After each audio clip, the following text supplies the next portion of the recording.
Okay, sa mapagpalang hapon po. Kailan kayo nagka-ayos, brother ako?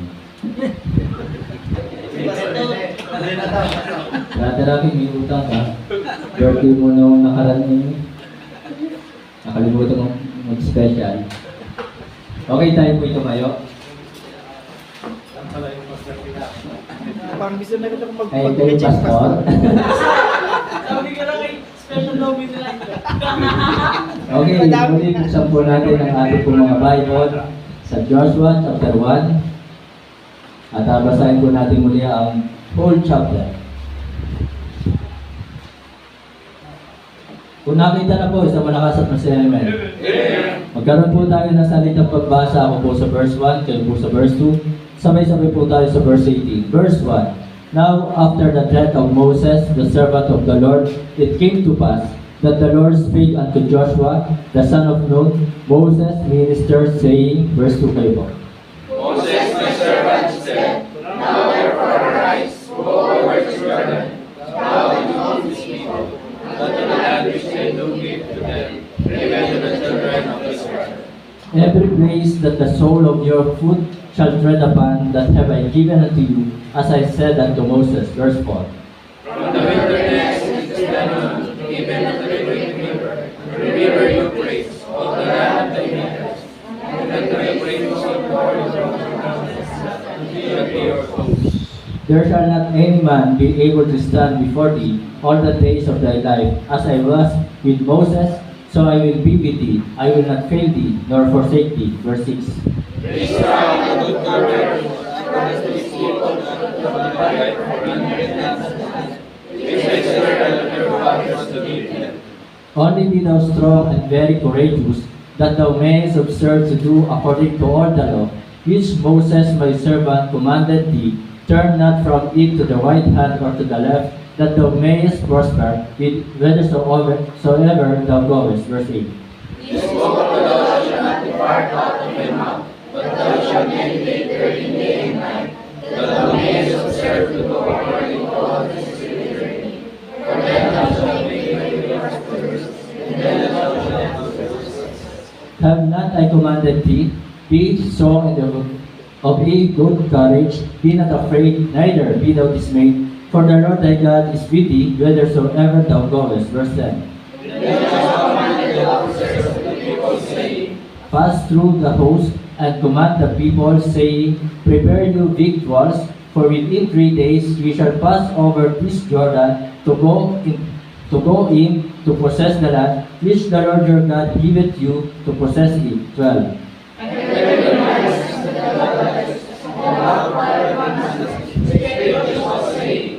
Remember the word which Moses, the servant of the Lord, commanded you, saying, The Lord your God hath given you rest, and hath given you this land. Verse 14. Your wives, your little ones, and your daughters shall remain in the land which Moses gave you on his pasture. But ye shall pass before your brethren armed, although I might them of the Lord in his Until the Lord have given your brethren rest, as he hath given you, and they also have possessed the land which the Lord your God giveth them, then ye shall return unto the land of your possessions, and enjoy it, which Moses the Lord's servant gave you on the side Jordan toward the sunrising. 16. And they answered Joshua, saying, All that thou commandest us we will do, and whatsoever thou sendest us we will do.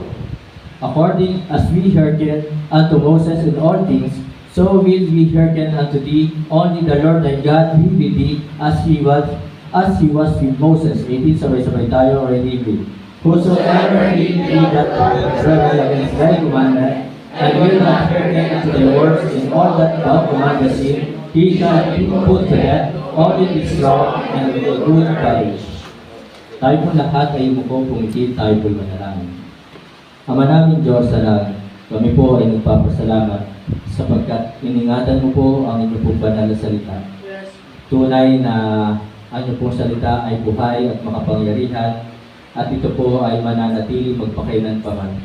Sinabi mo po sa inyong pong banal na salita sa Matthew chapter 24 verse 35, Heaven and earth shall pass away, but my words shall not pass away. Pinapakita mo po sa talatang ito na napakahalaga ng inyong pong banal na salita. Subalit nakakalungkot sa aming panahon ngayon. Maraming mga tao ayaw makinig ng iyong banal na salita. Binabaliwala ang iyong banal na salita. At nakakalungkot din sa aming pong panahon ngayon. Kahit ang mga Kristiyano, para bagang tinatawanan po nila ang inyong pong banal na salita. At tinatamad sila na ito po'y kanilang i-apply sa kanila pong buhay. Sinabi mo rin po sa inyong pong banal na salita sa James chapter 1 verse 22, "But be doers of the word, and not hearers only, deceiving your own selves." Kaya aking dalangin po, aming Panginoon, kami po ay patuloy mo pong samahan, gabayan, tulungan na aming pong i-apply sa aming pong buhay ang inyong pong banal na salita. Banal na Espiritu, puspusin mo po kami pangunahan sa lahat ng aming gagawin. Patuloy mo po kaming pagkalooban ng knowledge, wisdom, understanding dito po sa inyong pong banal na salita. Umaasa na sa aming pong pag-aaral, kayo po siyang kikilos at gagawa sa aming kalagitnaan. Banal na Espiritu, kayo po siya mangusap sa puso ng bawat isa. Itago mo po ako, Ama, sa inyong pong likuran. Ito po ang aking dalangin na may pasasalamat sa pangalan po ng aming Panginoon Jesus. Amen. Pwede na po nga po. Sa mapagpalang hapon po, mga kapatid, mga minamahal, Joshua chapter 1 verse 8, "This book of the law shall not depart out of thy mouth, but thou shalt meditate therein day and night, that thou mayest observe to do according to all that is written therein. For then thou shalt make thy way prosperous, and then thou shalt have good success." Ang title po ng mensahe ngayong hapon, Meditate God's Word. Let us meditate God's Word. Ito po ay utos sa ating lahat. Amen po ba? Na talagang nais ng Diyos, basahin natin ang salita ng Diyos. At nakakatuwa, ito po ay maraming beses ninanarinig sa akin. Yearly ay natatapos ng isang pastor, si Pastor Francis Esguerra. Yearly ay natatapos po niyang basahin ang Bible. Amen? Kaya I believe na 10 beses na niyang natapos ang Bible. Amen? Ang tanong sa atin ngayong hapon, sino sa atin, simula nung naging Christian, ang nakatapos ng magbasa from Genesis to Revelation? Merong isang nagtaas, God bless. Diba? 3, 4 na nagtaas, God bless. So, 5. So, utos po sa atin, mga kapatid, mga minamahal. At kahit ipinatapos mo ng basahin, walang utos po ang Diyos na tayo ay titigil na. So mga kapatid, mga minamahal, ito po yung pinag-utos sapagkat sabi nga po na 2 Timothy chapter 2 verse 15, "Study to show thyself approved unto God, a workman that needeth not to be ashamed, rightly dividing the word of truth." Kailangan natin itong basahin, kailangan natin itong aralin upang maiharap natin ang ating sarili sa Diyos ng katanggap-tanggap. Sapagkat ang salita ng Diyos, ito po ang magbabago sa ating buhay. Amen po ba? Hindi naman po pwede na araw-araw po kayo puntahan sa inyong mga tahanan para turuan ang salita ng Diyos. Once a week lang po ako napunta sa inyong mga tahanan para ituro ang salita ng Diyos. At dito lamang po kayo nakakapakinig ng salita ng Diyos. Kaya tulungan nyo ang inyong sarili na talagang basahin ang salita ng Diyos. "This book of the law shall not depart out of thy mouth." And then sabi nga po ng Psalm chapter 1 verse 2, "But his delight is in the law of the Lord, and in his law that he meditate day and night." So saan natutuwa ang mga Kristiyano ngayon? Doon sa mga, yung laro sa cellphone, yung mga taken pa yun, Mobile Legends, pantiriktik talaga mga daliri ng mga Kristiyano tuwan-tuwa. Di ba? Sa gabi talagang bago matulog ay tuwan-tuwa sa mga kachat. Good night, best night. Di ba? Tapos pagkagising, good morning, be. Sana all, So, sabi po niya sa Psalm chapter 1 verse 2, "But his delight." So, yung kagalakan ng sumulat na ito ay talagang nandoon sa pag-aaral ng salita ng Diyos. Kayo ba'y masaya na nakakapakinig ng salita ng Diyos? Amen! Kayo ba'y masaya na nag-aaral ng salita ng Diyos? Amen! Kaya dapat, mga kapatid, kung talagang meron tayong kagalakan, basahin po natin ito day and night. At ang sabi nga po ni King David, I delight to do thy will, O my God, thy law is within my heart. So nandun din po ang kagalakan po ni King David na talagang basahin, aralin, sundin ang salita ng Diyos. At ang sabi nga po ng Psalms 119 verse 15, tinan po natin ang ating pong Bible sa Psalms 119 verse 15. I will meditate in thy presence. So talaga nandun po yung pag-aaral.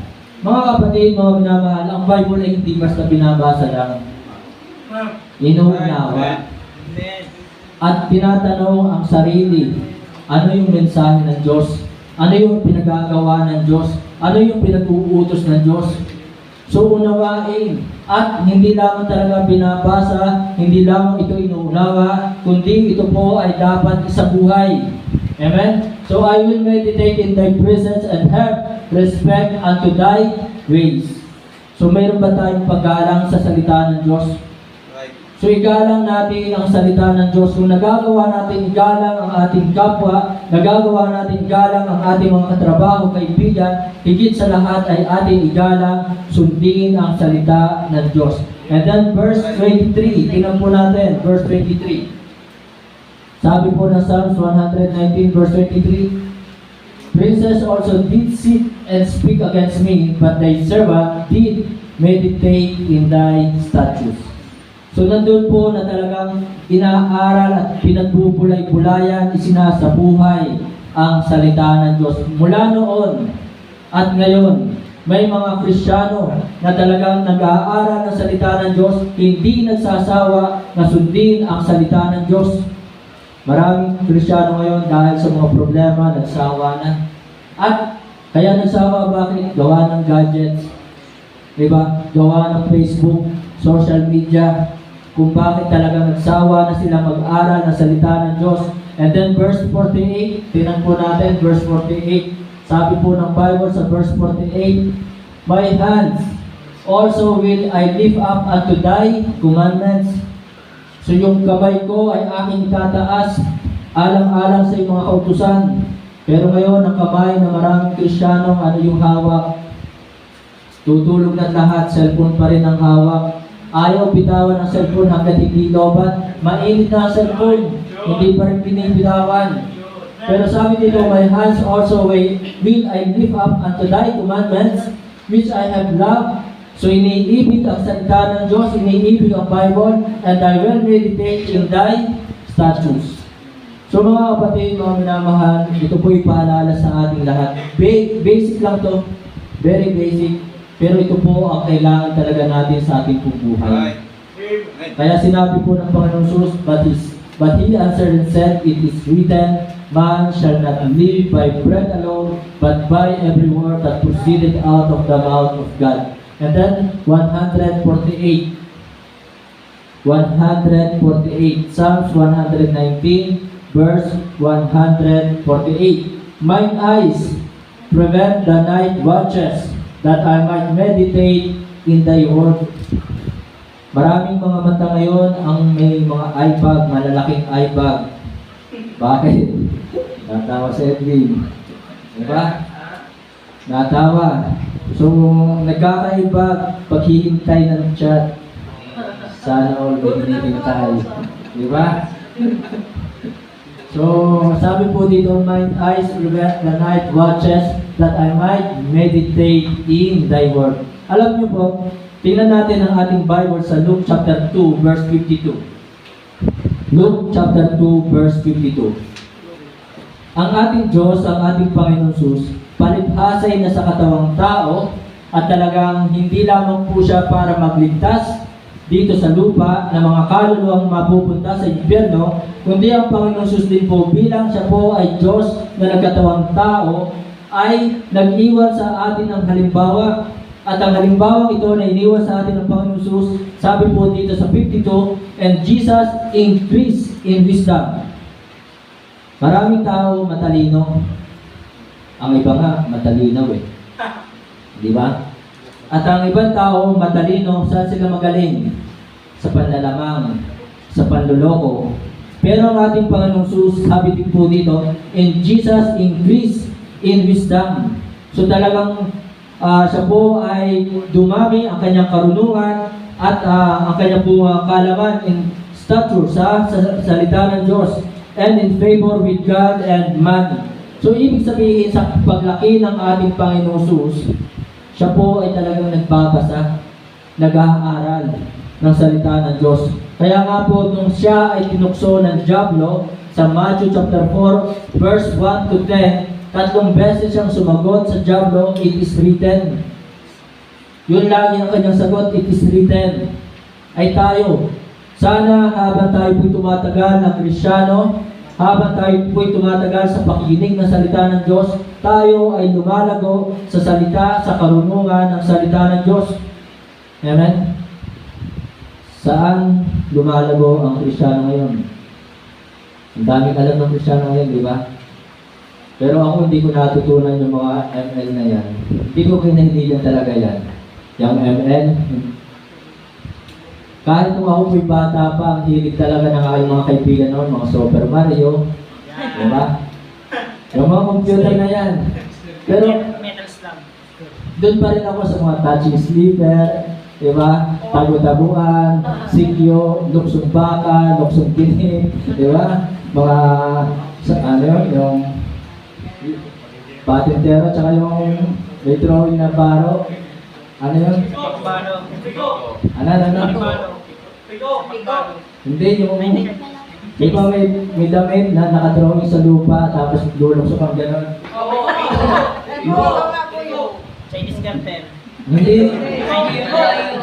Ito pala, ito pala. Ikaw ba yun? Meron pa ibang tawag doon. Speaking. Na magkakaroon ka ng bahay kapag nakatapos ka ng Pero meron pa ibang tawag doon eh, hindi yung tiro. Ano? Agawan ba? Basta yun, ano. Okay. So, wala na naglalaro ng gano'n ngayon. At kumbaga sa ating panahon ngayon, wala na ba kayong talagang magkakaroon sila ng bonding? Kung nagkakaroon man ngayon ng bonding ang mga kabataan, basketball, doon lang. Pero halos kapag nasa bahay, nakakalungkot. Kahit yung mga pamilya, wala na rin bonding. Bakit? Nandun sa kwarto, laro na lang ng laro, cellphone. Diba? Kaya meron talagang disadvantage ng cellphone. Yung mga games sa cellphone. Okay yung cellphone, pantawag, pantext, pero yung talagang doon na nauubos ang oras ng kabataan, yun ang hindi maganda. So ang Panginoon Jesus, mga kapatid, makikita natin sa kanyang paglaki, siya po ay nadadagdagan ang kanyang karunungan sa salita ng Diyos. So ngayon po ang hamon sa atin, let us meditate God's Word. Balikan po natin ang Joshua chapter 1 verse 8. Joshua chapter 1 verse 8. This book of the law shall not depart out of thy mouth, but thou shalt meditate therein day and night. Kaya sana pagkagising sa umaga ay nagagawang basahin ang Bible. Sa gabi bago matulog, binabasa ang Bible, that thou mayest observe to do according to all that is written therein. For then thou shalt make thy way prosperous, and then thou shalt have good success. Una mga kapatid, we should never stop studying God's Word. Huwag na tayong titigil sa pag-aaral ng salita ng Diyos. Kaya nga sabi ko sa inyo, si Pastor Francis Esguera, yearly natatapos basahin ang Bible. Kaya sana, ako inaamin ko, 8 years, almost 8 years bago ko natapos ang aking Bible. So, pinilit ko pong matapos basahin ang Bible nung bago nagpa-organize sa Jesus Christ Bible Baptist Church. Sabi ko sa Panginoon, nakakaya naman, magpapa-organize na kami. Hindi ko pa tapos basahin ang Bible. Pero araw-araw ko po itong binabasa. Amen? So mga kapatid, mga minamahal, basahin natin ang Bible, huwag tayong titigil. We should never stop. Walang pinag-utos dito na talagang itumigil ka kapag natapos mo nang basahin ang Bible. Wala. Sapagkat ang Bible, sabi po ng Psalm 119, verse 105 mga kapatid, tingnan po natin ang Psalm 119, verses 105. Kung bakit talaga ipinag-utos ng Diyos na huwag kang titigil sa pagbabasa, pakikinig, pag-aaral ng salita ng Diyos. Sapagkat ang sabi po ng 105 verse 105, Thy word is a lamp unto my feet and a light unto my path. So, ang salita ng Diyos ay ating ilawan. Mahirap mabuhay sa mundong ito nang walang ilaw. Diba? Tingnan nyo ang mga tao ngayon, kapag blackout yan, tulad yan, mataas na kahoy, blackout ngayong Martes. Diba? Marami na naman pupunta ng SM para doon magpalamig. Diba? So, masyado ng social ang mga tao ngayon.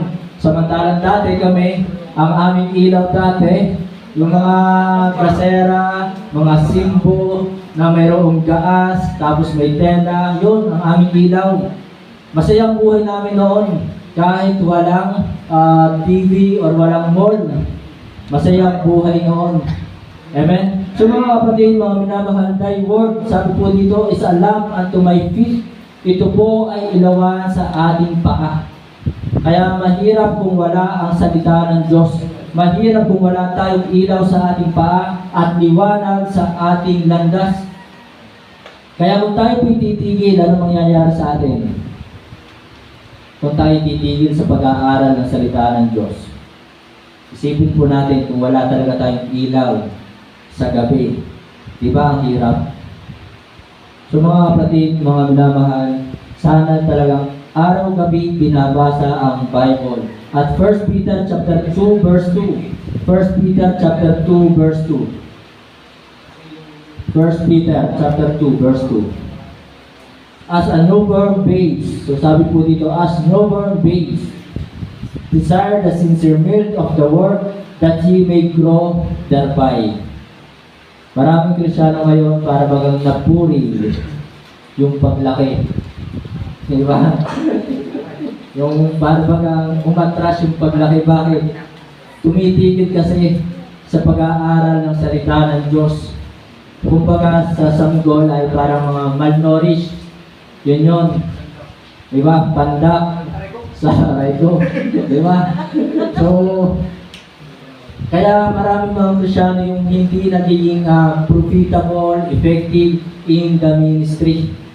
Bakit? Sapagkat sila ay tumigil sa pakikinig, pag-aaral ng salita ng Diyos. So, kahit malaki na tayo, diba? Ang iba, uminom pa rin ng gatas. So, nagagatas pa rin. Yung katulad na lamang ng Bertrand, Adolf. Mayroong ganun eh. Oh. So mga kapatid, mga minamahal, napakahalaga ng salita ng Diyos. Psalms 119, verse 11. Thy word have I hid in my heart, that I might not sin against thee. So mga kapatid, ang salita ng Diyos, ito yung maglalayo sa atin sa kasalanan. Laging paalalahanan tayo ng salita ng Diyos at lagi natin masusunod kung ano ang kalooban ng Diyos. Amen? Kaya, tingnan nyo, meron akong nakita post sa Facebook at ito naman matagal ko na nakikita yung post sa Facebook. Minsan kaya dumudumi yung ating isip, di ba? Kasi nga nagkukulang tayo sa pag-aaral ng salita ng Diyos. Kaya sabi ko sa Facebook na punuin natin ito ng salita ng Diyos.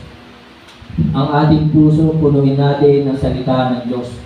Lagi natin isipin ang salita ng Diyos para hindi ito pasukan ng mga pollution, ng mga basura. So basura yung mga naiisip natin mga hindi magaganda. Amen? Kaya mga kapatid, ang daming strategy ni Satan para yung puso at isipan natin ay mapuno ng mga bagay na hindi maganda.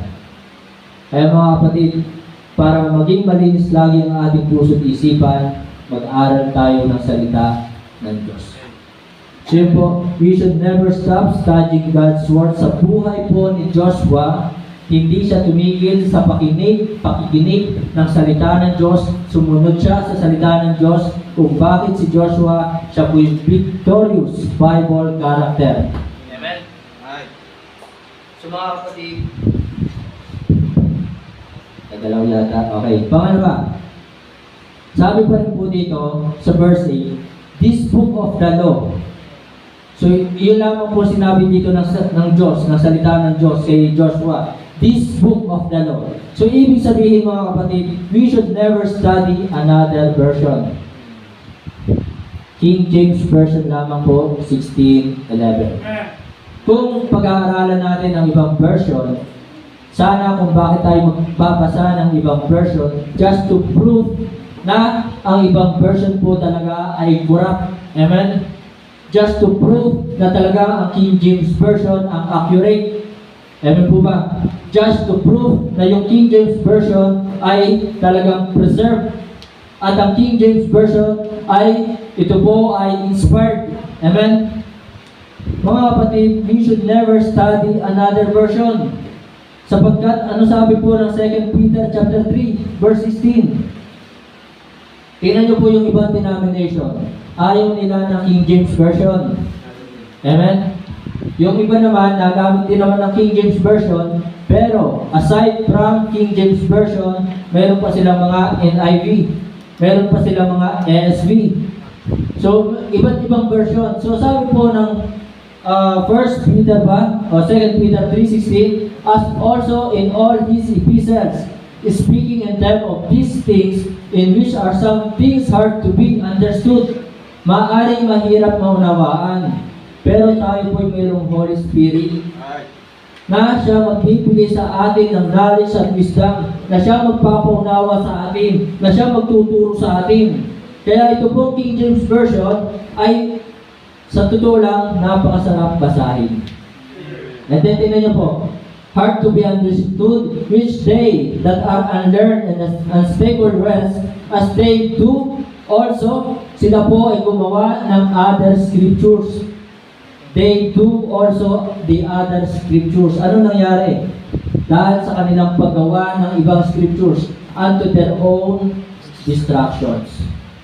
Kaya mga kapatid, ang ibang version ng Bible, ito po'y magdadala sa atin sa kapahamakan.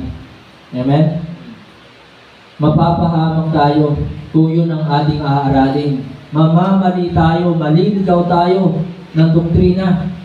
Kaya mga kapatid, we should never study another version. Hindi natin kailangan ng ibang version ng Bible. So ang King James Version 16:11, ito po ay inspired, ito po ay preserved, ito po ay accurate. Wala pong mali sa salita ng Diyos. Kaya kung aalamin nyo lamang yung history ng Bible, kung paano ito na i-translate into English language, sila po'y talagang nagbuwis ng buhay. At talagang sila po ay, yung ito po'y tinranslate nila, wala silang ibang ginawa. Nandun lang sila sa isang kwarto at talagang masikap na kanilang pinag-aralan ang translation po nito. Amen? And then Revelation 22, verse 18-19. Ano po sabi ng Bible sa Revelation 22, verse 18-19? Sabi po dito, for I testify unto every man that heareth the words of the prophecy of this book. If anyone shall add unto these things, God shall add unto him the plagues that are written in this book. And then 19, and if anyone shall take away from the words of the book of this prophecy, God shall take away his part out of the book of life and out of the holy city and from the things which are written in this book. So mga kapatid, mga minamahal kompleto ng Bible, huwag kayong maniniwala na kulang ang Bible. Amen? Kaya wala tayong ibang dapat gamiting Bible kundi King James Version 16:11. We should never study another version. So, kung mahirap mang unawain, kaya po bago tayo mag-aral ng salita ng Diyos, bago tayo magbasa, pray muna tayo at humingi ng wisdom. James chapter 1 verse 5, tingnan po natin ang ating pong Bible sa James 1:5. If any of you lack wisdom, diba? So let him ask of God that giveth to all men liberally and upbraideth not, and it shall be given him. So mga kapatid, bago basahin ang Bible, humingi muna ng wisdom, mag-pray sa Panginoon. So mga kapatid, napakasarap basahin ng Bible. We should never study another version. kompleto na po ito. Kaya kung meron po kayong mga tanong sa Bible study, sa Sunday School pwede kayong magtanong. Kaya mahalaga ang Sunday School. Kaya sana yung mga nagtuturo ay laging kakausapin yung tinuturuan, may tanong pa. Diba? So yun po mga kapatid, mga minamahal, we should never study another version of the Bible. So ito po ay talagang salita ng Diyos at ang sabi nga po ng 2 Timothy chapter 3 verse 16, all scripture is given by inspirations of God and is profitable for doctrine, for reproof, for corrections, for instructions in righteousness. So ito po ay lahat ay salita ng Diyos. Ay maraming mga bulang propeta ngayon, false prophet, false teaching, false religion. Talagang dadayain kayo. Gagamitan din kayo ng scripture para sirain ang inyong paniniwala at sabihin sa inyong hindi yan lahat ay salita ng Diyos. O, balikan nga natin, Brother Edwin, yung Matthew chapter 4, verse 1 to 10, ano? Kasi yan ang kanilang ginagamit. Sasabihin sa inyo, o tingnan nyo, sino ang kausap dito ng Panginoong Jesus? Diba ang Diablo? Sabi dito ng Diablo sa verse 3, and when the tempter came to him, he said, if thou be the Son of God, command that the stones be made bread. O sasabihin ninyo, salita yan ng Diyos. Gaganyanin po kayo ng mga false teacher, ng mga false prophet, at talaga sasabihin nyo, salita ba yan ng Diyos? Si Satan na nagsasalita dyan. Diba?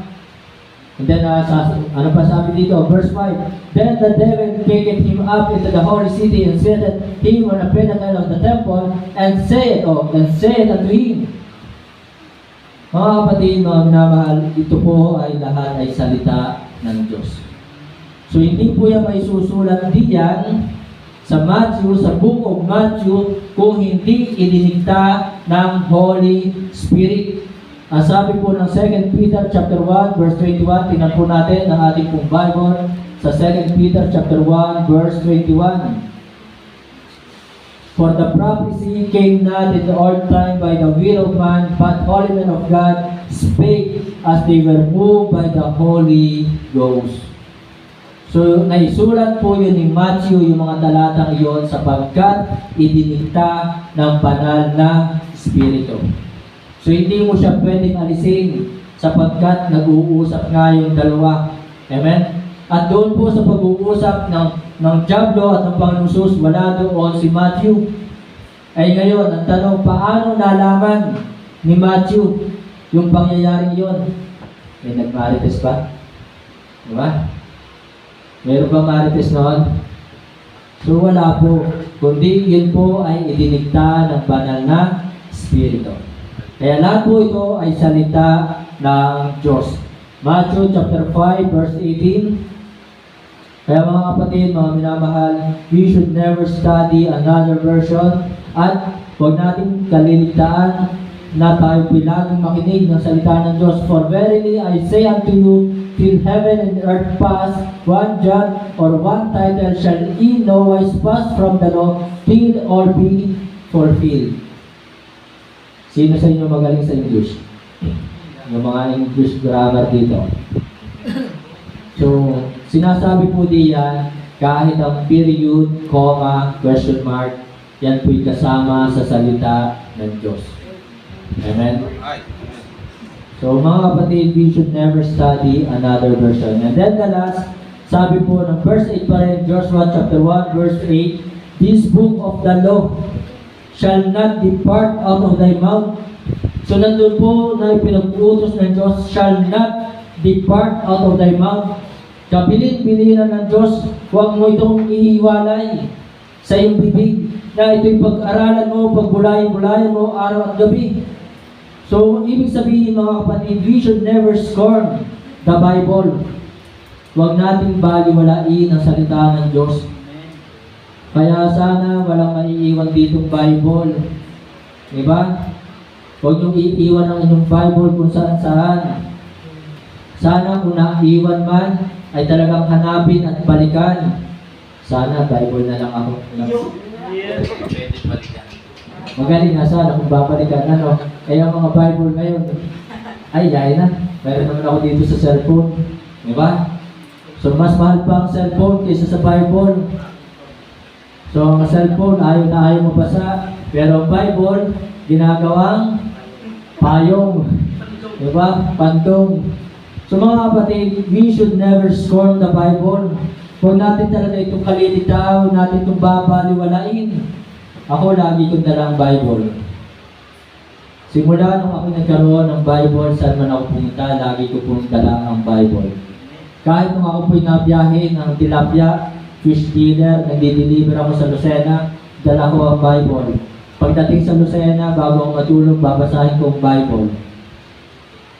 So mga kapatid, huwag po nating baliwalain ang salita ng Diyos. Kahit magano, amoy isda yung Bible, mahalaga, talagang hindi binaliwala ang salita ng Diyos. Hosea chapter 4 verse 6. Tingnan niyo po, anong mangyayari sa mga taong binabaliwala ang Bible, ang salita ng Diyos? Sabi po ng Hosea chapter 4 verse 6, my people are destroyed for lack of knowledge. Kaya mga kapatid, huwag natin sasabihin, ay, nabasa ko ng Bible, alam ko na yan. No. Marami pa tayong hindi alam. Kulang pa tayo sa karunungan. Limited ang ating alam. So my people are destroyed for lack of knowledge because thou hast rejected knowledge. They reject the Word of God. They reject the Bible. Kung bakit sila po ay napahamak, I will also reject thee. Kung tatanggihan natin, kung babaliwalain natin ang salita ng Diyos, tatanggihan din tayo. Babaliwalain din tayo. So mali nga po sinabi po diyan, I will also reject thee, that thou shalt be no priest to me, seeing thou hast forgotten the law of thy God. So yun po, kung bakit sila'y napahamak, ay kinalimutan ang mga utos ng Diyos. Ay isa po sa utos ng Diyos, basahin ang Bible araw at gabi. Amen? Kaya mga kapatid, masakit talaga kapag binaliwala natin ang salita ng Diyos. So, thou hast forgotten the law of thy God, I will also forget thy children. Kaya ito po ay paalala sa atin, huwag natin baliwalain ang salita ng Diyos. Proverbs 10:21. Proverbs 10:21. Matatapos na po tayo. Sabi po ng Bible sa Proverbs 10:21, the lips of the righteous feed many. Kaya sana tayo bilang mga anak ng Diyos, ang ating ibahagi muna sa ating kapwa si Kristo. Yung salita ng Diyos, salita ni Kristo. Amen? Hindi yung kung kani-kanino mga buhay ang ating binabahagi. So the lips of the righteous feed many, but fools die for want of wisdom. Bakit namatay ang mga mangmang? Yun. Kulang sila sa wisdom. For want of wisdom. At talagang sila po ay namatay, pinabayaan, pinaliwala ang salita ng Diyos. So mga kapatid, mga minamahal, the Bible, it is very essential. Kaya nga sabi ng Matthew 24 verse 35, heaven and earth shall pass away, but my words shall not pass away. Kung wala ang salita ng Diyos, hindi natin malalaman ang katotohanan na ang kaligtasan ay sa pamamagitan ng pananampalataya kay Kristo, na hindi natin malalaman na ang kaligtasan ay hindi sa gawa, hindi sa relihiyon, hindi sa baptism. Hindi natin malalaman na si Kristo pala ay namatay sa krus dahil sa ating mga kasalanan. Nalibing at muling nabuhay. Hindi natin malalaman na si Kristo pala ay tunay na Diyos. Kaya mga kapatid, mga minamahal, it is very essential. It is the essence of our gatherings. Ito yung pinakadiwa kung bakit tayo nagkakatipon-tipon. Amen? Sa salita ng Diyos, kung bakit tayo nagkakatipon-tipon. It is extraordinary. Ito talagang pambihira. Habang binabasa natin ang salita ng Diyos, ang dami nating natutuklasan. Amen po ba? Isang bagay na pinakamagandang matuklasan, yung mahal tayo ng Diyos. Na ang Diyos natin mawain, ang Diyos natin mabuti, mapagmahal, mapagbiyaya. Yan po yung mga pinakamagandang bagay na matuklasan. At talagang ang Panginoon ay tapat. It is special and it is expensive. Psalms 19 verse 10. Tapos na po tayo. Psalms 19 verse 10. Ano sabi po ng Psalms 19 verse 10? More to be desired are they than gold. Yes, than much fine gold, sweeter also than honey and the honeycomb. So mga kapatid, ang salita ng Diyos higit pa sa ginto. Psalms 119 verse 72. Psalms 119 verse 72. Verse 72, the law of thy mouth is better unto me than thousands of gold and silver. Kaya mga kapatid, mga minamahal, bago tayo maghangad, alam nyo yung mga kayamanan dito sa mundo, nais naman yan na talagang ibigay sa atin ng Diyos. Pero unahin natin hangarin ay salita ng Diyos. Una natin hangarin, matutunan, isabuhay ang salita ng Diyos. And it follows na yung mga kayamanan sa mundong ito ay ibibigay sa atin ng Panginoon. Amen po ba? So, kasi talaga sabi nga po ng Bible sa Romans chapter 8, verse 32, kung hindi ako nagkakamali, tingnan po natin. Tapos na po tayo. Romans chapter 8, verse 32. He that spared not his own son, hindi po pinagkait ng Diyos ang kanyang bugtong na anak. Diba? Ang Diyos ay hindi maramot. And then sabi po dito, but delivered him up for us all. Ibinigay, isinakripisyo para sa ating lahat. Kaya hindi po pinili, di ba? Huwag tayo maniniwala doon sa tulong ng Calvinist. Chosen, pinili, na ang pagtubos daw ni Kristo para lamang sa mga pinili. Di ba? Kaya sabi po diyan, for us all. Hindi naman sa for those who chosen. Di ba? And then sabi po dito, how shall he not with him also freely give us all things? So hindi pinagkait ng Diyos sa kanyang bugtong na anak ang mga bagay pa kaya sa mundong ito. Kaya bago natin hangarin ang mga kayamanan sa mundong ito, salita muna ng Diyos ang ating naiisin sa buhay po natin. To God be the glory. Tayo po'y tumayo. Tayo po'y umuko, pumikit, tayo po'y manalangin. Ama namin Diyos, sa langit muli, salamat po sa iyong pong banal na salita. Nawa patuloy po namin itong pagpulay-pulayan, araw at gabi. Sapagkat ikaw po ang siya nag-utos po nito, na talagang ito po yung aming pong basahin, araw at gabi. Ilagay mo po sa aming pong puso ang kagalakan. Kagalakan na ito'y basahin, kagalakan na ito po ay sundin sa buhay. At tunay na talagang napakasarap pong sa buhay na inyong pong banal na salita.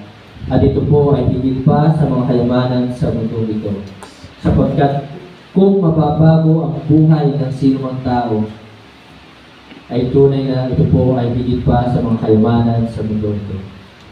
Nawa ito po itumimo sa puso at isipan ng bawat isa, maging hamon na kanila pong patuloy na sa buhay po ito at ibahagi sa kanila pong kapwa. Salamat po Ama sa napakagandang mensahe. Ibinabalik ko po sa inyo ang lahat ng papuri at pasasalamat. Ito po ay aming dalangin sa pangalan po ng Panginoon Jesus. Amen.